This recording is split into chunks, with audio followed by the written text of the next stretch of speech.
Good morning, everyone. Welcome back. Someone wrote in and wanted to know if I ever got too emotional during a reading and had to stop the reading. That has never happened to me.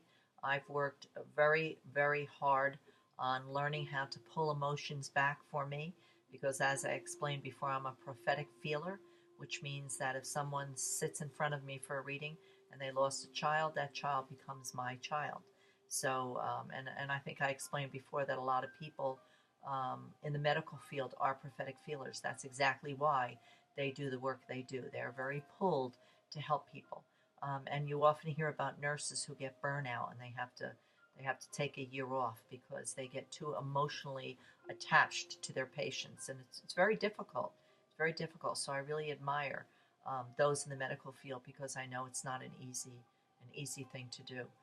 So I personally have learned. It took me quite a few years to learn how to pull the emotion back. I don't believe it's good for me, and I don't think it's good for the people I'm doing the reading for. I want the people that come to me, especially those who have lost a loved one and they're grieving from, to look in my face and see joy on my face as I bring messages through from their loved ones, especially parents. I want them to see that I'm happy connecting with their child. I think if I sit here crying or upset, it's only going to add to their own grief, and that's not my intention.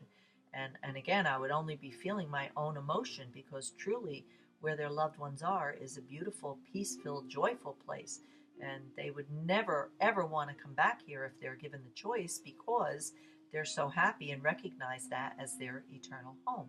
So, again, it took me years to learn how to pull the emotions back, but I never did a reading that I had to stop or that I got too emotional giving. I certainly do many readings where, and again, that's why I don't time my readings because since most of my clientele are parents who have lost children, for me, it's not enough just to sit here and bring the messages in and that's it.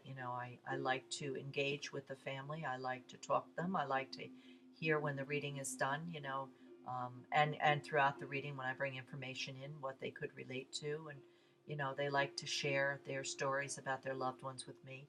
So they help me to get to know their loved ones better, and that's part of the healing for them.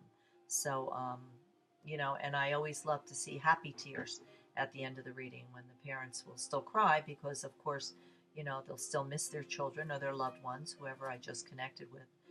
But they're filled with a sense of peace, with a better understanding that they're really okay. And the only way to prove that they're really okay is by doing spiritual evidential mediumship and bringing in information that they know without a shadow of a doubt had to come from their loved ones in spirit.